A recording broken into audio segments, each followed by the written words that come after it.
በድምፃዊ ቴዎድሮስ ካሳሁን ቴዲ አፍሮ ጉዳይ ለጠቅላይ ሚኒስትር ዶክተር አብይ አህመድ ሚስጥራዊ ኢሜል እንደተላከላቸው ተሰማ። ኢሜሉ ለጠቅላይ ሚኒስትሩ ማስጠንቀቂያም ጭምር ነው ተብሏል። በተጨማሪም የቴዲ አፍሮ አዲሱ አልበም ዳስጣል የሚለው ሙዚቃ ግጥም እንተና እንዲደረግበት ለፍትህ ሚኒስቴር መላኩ ተነግሯል። በቀዳሚነት ወደ እናንተ ይደርሳል። የአሜሪካ ጦር የመካከለኛው ምስራቅ ጦርነትን ወደ አደገኛ ደረጃ ከፍ ያደርጋል የተባለ እርምጃ ሊወስድ መሆኑን ዎል ስትሪት ጆርናል መረጃ ይዞ ወጥቷል። በሌላ በኩል በፓኪስታን ኢስላማባድ ኢራንና አሜሪካ ካደረጉት ድርድር በኋላ የኢራን ባለስልጣናት ወደ ሀገራቸው ለመመለስ አስጨናቂ ነገር ገጥሟቸው እንደነበር ተዘግቧል። ይህም ወደ እናንተ ይደርሳል። የማለዳ ግሎባል ቤተሰቦች እኚህን ዋና ዋና መረጃዎች በዝርዝር ወደ እናንተ ይዘን ቀርበናል። ቻናሉ አዲስ ከሆናችሁ አዳዲስ ወቅታዊ መረጃዎች እንዲደርሷችሁ ቻናሉን ሰብስክራይብ ማድረግና የደውል ምልክቷን መጫን እንዳትረሱ። ሰናይ ቆይታ። ተቀማጭነታቸው አዲስ አበባ ላይ የሆኑ ሁለት አምባሳደሮች ቴዲ አፍሮን ማሰር በሀገሪቱ ውስጥ ማንም ሊቆጣጠረው የማይችል ቀውስ ይፈጥራል የሚል ማስጠንቀቂያ ኢሜል ለጠቅላይ ሚኒስትሩ መጻፋቸው ተገለጸ። ዲፕሎማቶቹ ማስጠንቀቂያውን የላኩት ቴዲ አፍሮን የማሰር ፍላጎት በመንግስት በኩል መኖሩን መረጃው ስለደረሳቸው ነው ተብሏል። ቴዲ እጅግ ሰፊ ህዝባዊ ድጋፍ ያለው የጥበብ ሰው መሆኑን በመጥቀስ የእርሱ መታሰር በሀገሪቱ የሚታየውን ግጭት ይበልጥ ያባብሰዋል ሲሉ መክረዋል።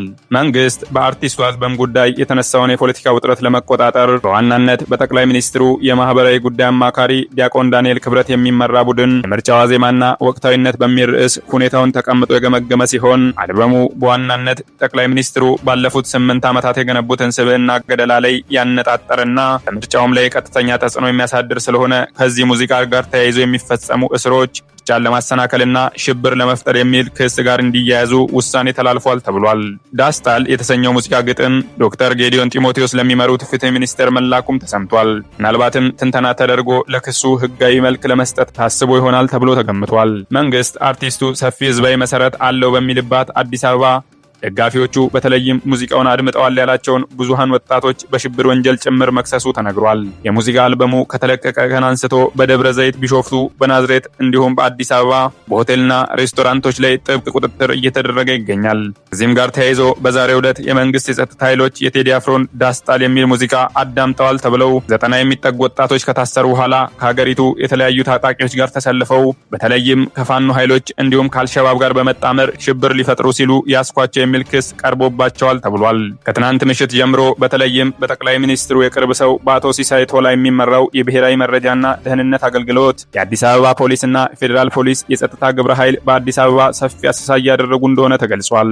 ይህም ከቅርብ ወራት ወዲህ ከአልሸባብና ከአይኤስአይኤስ ጋር ግንኙነት አድርገዋል የሚል ክስ መከሰስ እየተለመደ የመጣ ሲሆን አንድ ስማቸው እንዲጠቀስ ያልፈለጉ የመንግስት የመረጃ ምንጫችን መንግስት አሰልጥኖና አስታጥቆ ያሰማራቸው አይኤስን የተቀላቀሉ ኢትዮጵያውያን እንቅስቃሴያቸው በፑንትላንድ ሶማሊያና ኢትዮጵያ እያደገ ስለመጣ በቀጣይ በመሃል ሀገሪቱ ጭምር ለሚፈጸሙ መንግስታዊ ጥቃቶች ስሙ አዲስ እንዳይሆን ታስቦ ነው ብለዋል። ለማሳያም የጎረቤት ሀገር ሶማሊያ ፑንትላንድ ክልላዊ መንግስት ከአይኤስ ጋር ባደረጉት ውጊያ ማረኳቸው ያላቸውን ኢትዮጵያውያን ለኢትዮጵያ መንግስት ለማስረከብ ጥያቄ አቅርበው መንግስት ጉዳዩ ለሚዲያ እንዳይደርስ ታስቦ በውስጥ ጨርሶት እንደነበር ገልጸዋል። በትላንትናው ዕለትም የአርቲስቱን ሙዚቃ በማዳመጥ ምክንያት ሴት ልጃቸው የታሰረችባቸው አባት ለመሰረት ሚዲያ ባደረሱት መረጃ ልጄ የቴዲ አፍሮን ዘፈን አድምጠሻል ተብላ በፖሊስ ከታሰረች በኋላ ፋናንና ኢቢሲን በመሳሰሉ የመንግስት ሚዲያዎች ላይ ከአልሸባብ ጋር በመተባበር ሽብር ልትፈጽም ስትል ተያዘች የሚል ፎቶዋን አየሁት ብለዋል። የሽብርና ጽንፈኛ ኃይሎች ጋር ግንኙነት በመፍጠር እጩውን ሀገራዊ ምርጫ ለማደናቀፍ 138 ተጠርጣሪዎች በህግ ቁጥጥር ስር መዋላቸውን የብሔራዊ መረጃና ደህንነት አገልግሎት ለመገናኛ ብዙሃን በላከው መግለጫ አመልክተዋል። በተያያዘ ዜና ድምፃዊ ቴዎድሮስ ካሳሁን ቴዲ አፍሮ ከ9 ዓመታት ቆይታ በኋላ 18 ሙዚቃዎች ያካተተ ኢትዮሪካ የተሰኘ 6ኛ አልበሙ ከ50 ሚሊዮን በላይ እይታ በማግኘት ሪካርዶችን መሰባበር መቀጠሉ ተነገረ። ድምፃዊው ከአሁን በፊት በአፍሪካዊ ድምፃዊ ታሪክ 22 ሚሊዮን የነበረው እይታ በ24 ሰዓት ብቻ ከ30 ሚሊዮን የተሻገረ እይታ በማግኘት የመጀመሪያው አፍሪካዊ ድምፃዊ መሆን ችሏል ተብሏል። የቴዲ አፍሮ ዳስጣል የተሰኘው ሙዚቃ ከ4 ሚሊዮን በላይ እይታ ያገኘው ሙዚቃው በዩቲዩብ ታሪክ ከተለቀቁት 24 ሰዓት ሳይሞላቸው የብዙዎችን ሰዎች ቀልብ የሳቡና የታዩ ጥቂት ቪዲዮዎችን አንዱ አድርጎታል ተብሏል። የአሜሪካ ጦር ከኢራን ጋር ግንኙነት ያላቸውን የነዳጅ ጫኝ መርከቦችን በዓለም አቀፍ የውሃ ክልል ውስጥ ያገኘውን የኢራን የንግድ መርከቦችን ሁሉ በቁጥጥር ስር ሊያውልና ሊመታ ማሰቡን ዎል ስትሪት ጆርናል ዘግቧል። እንደ ዘገባው ከሆነ አሜሪካ የውጥረቱን ደረጃ ከፍ ያደርጋል የተባለ ሆርሙዝ በተጨማሪ ከፋርስ ባህረ ሰላጤ ውጪ የኢራን ነዳጅ ማጓጓዣ ላይ የተገኘ ሁሉ አሜሪካ ጦር እርምጃ ይወሰድበታል የሚል ውሳኔ ተላልፏል።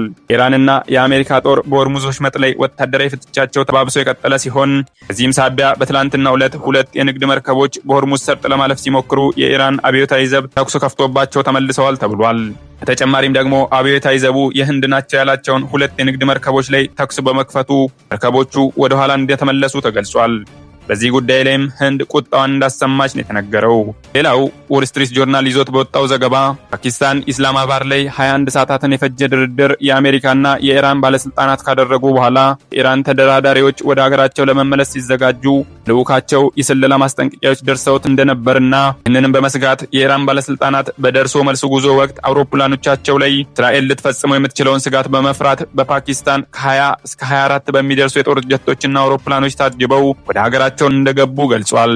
በሌላ በኩል ለኢራን መንግስት ቅርበት ያለው ታስኒም የዜና ወኪል ኢራን ከአሜሪካ ጋር ለሚደረገው ሁለተኛ ዙር ድርድር እስካሁን ፍቃደኛ እንዳልሆነች ዘግቧል። ኢራን በመልእክት ልውውጡ ወቅት አሜሪካ ከልክ ያለፉ ጥያቄዎችን አቅርባለች ብላ እንደምታምንም ገልጿል። ድርድሩ እንዲቀጥልም አሜሪካ እነዚህን ጥያቄዎች ማንሳት እንዳለባት እንደ ቅድመ ሁኔታዎች አስቀምጣለች ብሏል። ኢራን ይህን አቋሟን በፓኪስታን አምባሳደር በኩል ለአሜሪካ ያሳወቀች ሲሆን ለሁለተኛው ዙር ድርድር አለመስማማታችን ፓኪስታን አደራዳሪነት ለአሜሪካ ወገን አሳውቀናል ሲሉ ምንጩ ገልጿል።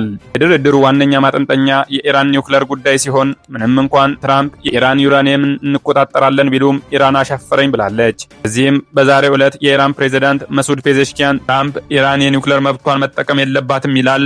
አንድ ሀገር ያለውን መብት የሚነፍገው እርሱ ማን ነው ሲሉ ጠይቀዋል። ፕሬዝዳንቱ እኛ ራሳችንን እየተከላከልን ነው፣ ጦርነቱን እንደተከበርን ለመጨረስ እየሞከርን ነው ብለዋል። ባለፈው ሳምንት ፓኪስታን ኢስላማባድ ውስጥ በተደረገው ንግግር ተደራዳሪዎች የሚሳኤል ምርትን ጨምሮ በብዙ ጉዳይ ላይ ስምምነት ተደርሶ ነገር ግን ይህ የኒውክሌር ጉዳይ እንዳፋረሳቸው ተዘግቦ የነበረ ሲሆን ምንም እንኳን ኢራን ዩራኒየም የምታበለጽገው ለሰላማዊ ዓላማ እንደሆነ ብትናገርም ፕሬዝዳንት ትራምፕ ቴሄራን የኒውክሌር መሳሪያ እንድትታጠቅ እንደማይፈቅዱ በተደጋጋሚ ተናግረዋል። ኢራን በበኩሏ አሜሪካ በድርድሩ ሁሉንም ማግኘት አለብኝ የሚል አቋም እንደያዘችና ልንቀበላቸው የማንችላቸውን ከልክ ያለፉ ፍላጎት ያላቸውን ጥያቄዎች ይዛ መቅረቧን በመግለጽ ወቀሳዋን አቅርባለች። የማለዳ ግሎባል ቤተሰቦች መረጃዎቻችን ይህንን ይመስሉ ነበረ። ቻናላችንን ሰብስክራይብ፣ ቪዲዮን ላይክ ማድረግ አይዘንጉ። ቸርን ሰንብት።